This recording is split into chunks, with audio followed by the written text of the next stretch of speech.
सियासत इबादत है आज इस मुल्क में, सियासत से बाहर कोई हुकूक की जंग नहीं लड़ी जा सकती। फौज को इख्तियार दे दिया है गिरफ्तारी का, सिर्फ पुलिस नहीं, फौज आके पाकिस्तान तहरीक इंसाफ को आज फिर एक सजा का सामना करना पड़ा है। शिबली फराज,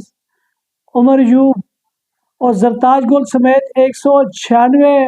पीटीआई के रहनुमाओं और कारकुनों को सजा हो गई है, जबकि दूसरी तरफ पीटीआई के सेक्रेटरी जनरल सलमान अकरम राजा ने इस्तीफा दे दिया अपने ओहदे से। मैं हूं महबूब रहमान तनोली और आप देख रहे हैं ज़मीनी हक़ाइक़। पाकिस्तान तहरीक इंसाफ को एक तरफ न सिर्फ हुकूमती सतह पर मुश्किलात का सामना है, एस्टेब्लिशमेंट की तरफ से इंतकामी कार्रवाइयों का सामना है, तो दूसरी तरफ पार्टी के अंदर भी जो सूरत हाल है इतनी काबिल तारीफ नहीं है। एक दूसरे के खिलाफ इल्ज़ामात लगाए जाते थे,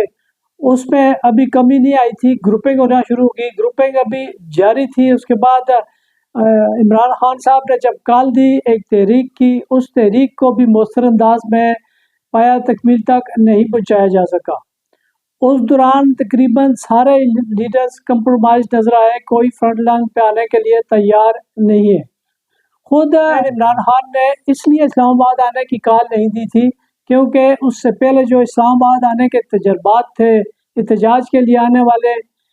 कारकुनों को गोलियां मारी गई, तो उनके खिलाफ मुकदमात कायम हुए, उनको न सिर्फ मुख्तलिफ सज़ाएँ सुनाई गई बल्कि मिलिट्री कोर्ट से उनको 10-10 साल की सज़ाएँ भी हुई जो अभी वो काट रहे हैं। जबकि उसके बाद पार्टी के अंदर भी फैसला साजी में भी मुश्किलात दरपेश हैं। शेर अफजल मरवत को इलादा से शिकायत है, अलीमा खान को इलादा से इस बात का गिला रहता है कि पीटीआई के रहनुमा अडयाला जेल तक नहीं आते, जबकि अलीमा खान खुद एक और कर्ब से गुजरी हैं जब उनके दोनों बेटे 27 महीने बाद गिरफ्तार कर लिए गए हैं 9 मई के केसेस में। ऐसी सूरत हाल में जब दुनिया की 5वीं बड़ी सियासी जमात पाकिस्तान तहरीक इंसाफ चैलेंजेस का सामना कर रही है, जदोजहद कर रही है, एक सूली मौक़िफ़ पे कायम है इमरान खान और उनकी जमात, ऐसे में वो जो मुनज़्ज़म होना चाहिए था वो पार्टी मुनज़्ज़म नहीं हो रही और एस्टेब्लिशमेंट इस हद तक कामयाब नज़र आती है कि वो जिस तरह दीवार से लगाना चाहती थी पाकिस्तान तहरीक इंसाफ को, अब तक वो अपने हरबों में कामयाब नज़र आई है। आज जब पार्टी के सेक्रेटरी जनरल सलमान अकरम राजा ने एक सोशल मीडिया अकाउंट से अपने ओहदे से इस्तीफ़ा देने की बात की है, इस्तीफ़ा देने का कहा है, पार्टी के सेक्रेटरी जनरल सलमान अकरम राजा ने सोशल मीडिया अकाउंट से ऐलान किया है कि उन्होंने सेक्रेटरी जनरल के ओहदे से इस्तीफ़ा दे दिया है और वो बसीयत कारकुन इमरान खान के साथ रहेंगे और जो पार्टी ने उन्हें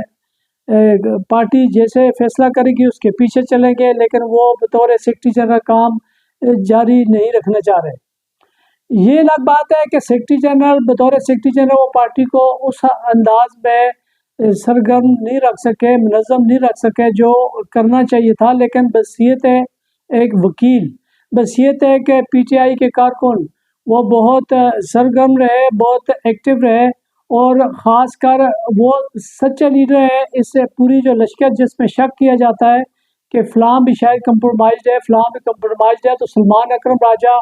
इस सफ़ में वो उनमें से उन चंद गिने चुने लीडरों में से हैं जिनके बारे में कहा जा सकता है कि वो कंप्रोमाइज़्ड नहीं है। अब एक तरफ ये खबरें भी दी जा रही हैं कि इमरान खान से कोई मुज़ाकरात हो रहे हैं और मौजूदा हुकूमत के लिए दिन मुश्किल आ रहे हैं, शायद इमरान खान की रिहाई हो जाए, क्योंकि इमरान खान को हालिया 8-9 मई के मुकदमात में ज़मानत मिलने के बाद उनके जो सबसे बड़ी रुकावट है अलकादर ट्रस्ट का वो दरख्वास्त है ज़मानत की जो इस्लामाबाद हाई कोर्ट में ज़ेर समात है, लेकिन 2-3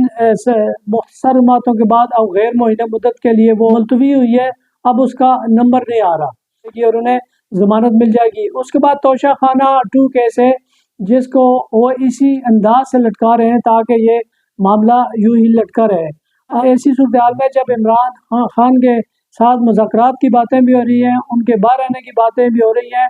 और कोई उन्हें रास्ता देने की सूरत हाल भी निकल रही है, पार्टी में के अंदर इस तरह के बोलचाल आना शुरू हो गए और ख़ासकर शेर अफजल मरवत ने भी इस हवाले से एक मरतबा फिर बयानबाजी शुरू कर दी है। वो एक मरतबा نہیں بلکہ 2 مرتبہ پارٹی سے نکالے گئے تھے، پھر پارٹی رہنماؤں کی سفارش سے ہی دوبارہ پارٹی میں واپس آئے ہیں، اور اس مرتبہ انہوں نے کہا تھا کہ میں کسی کے خلاف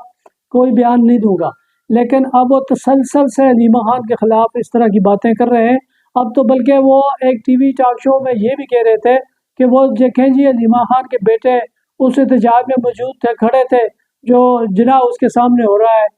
تو ایسی صورتحال میں ایک پی ٹی آئی کا کوئی ایم این اے، کوئی لیڈر اس طرح کی بات کرے، آپ اندازہ لگا رہے ہیں کہ اس کے اندر ظاہر ہے کوئی بغض ہوگا، حسد ہوگا، کوئی اس طرح کی صورتحال ضرور ہوگی کہ وہ یہ بات کر رہا ہے، ورنہ اگر وہ کھڑے تھے تو کھڑے ہونا کوئی پہلے تو اس کا تصدیق بھی نہیں ہے، کیونکہ جو شاہریز کی جو ٹویٹ آ رہی ہے وہ چترال میں موجود تھا اس وقت، اگر وہ وہاں موجود بھی تھا کسی پرانی ویڈیو میں کہہ دیں، یا جس طرح مثال کے طور پر وہ اسی میں ویڈیو میں موجود تھا، لیکن اس کے باوجود بھی وہاں موجود ہونا کوئی جرم تو نہیں ہے۔ وہاں اگر احتجاج تھا اور وہ اس میں موجود تھا تو وہ جرم نہیں ہے، لیکن یہ بات کی باتیں ابھی کیسز مزید عدالتوں میں جائیں گے، ظاہر ہے وہ پریشر بڑھانا چاہتے ہیں پی ٹی آئی پہ، اور یہ دیکھ لیا اسٹیبلشمنٹ نے، جب کہ وہ رہنماؤں کو گرفتار کرتے ہیں، کارکنوں کو گرفتار کرتے رہے، تو وہ عمران خان کو دباؤ میں لانے میں ناکام رہے۔ اب انہوں نے یہ حربہ آزمانا شروع کر دیا ہے کہ عمران خان کی فیملی کو زیادہ سے زیادہ ٹارگٹ کیا جائے، ہو سکتا ہے وہ اس سے کسی دباؤ کو قبول کر لیں اور کسی بات چیت پہ، کسی پلیٹ فارم پہ وہ آ جائے، حالانکہ وہ یہ بھی جانتے ہیں کہ عمران خان کی اہلیہ بھی ان کے ساتھ پابند سلاسل ہے، وہ بھی اسی طرح کی صورتیں برداشت کر رہی ہیں، لیکن عمران خان پریشر میں نہیں آئے، لیکن اس کے باوجود اب اس کی فیملی کو بھی آزمایا جا رہا ہے۔ اب پارٹی کیا فیصلہ کرتی ہے، سلمان اکرم راجہ کا استعفیٰ منظور ہوتا ہے یا نہیں ہوتا، یا عمران خان نے کام جاری رکھنے کا کہتے ہیں یا نہیں کہتے ہیں، یہ 1-2 دنوں میں واضح ہو جائے گا، لیکن فی الحال سلمان اکرم راجہ نے پارٹی کے لیے مزید کردار ادا کرنے سے ہاتھ کھڑے کر دیے ہیں۔ ان کی مشکلات کیا ہیں وہ 1-2 دنوں میں شاید خود مزید بیان کریں گے، تاہم وہ اوپر جو تنقید ہوتی ہے بادی نظر میں ایسا ہی لگتا ہے تو پارٹی کے اندر سے جو ان پہ تنقید ہوتی ہے وہ اس سے دل برداشتہ تھے، اور اسی لیے انہوں نے استعفیٰ دیا ہے۔ اجازت دیجیے، خدا حافظ۔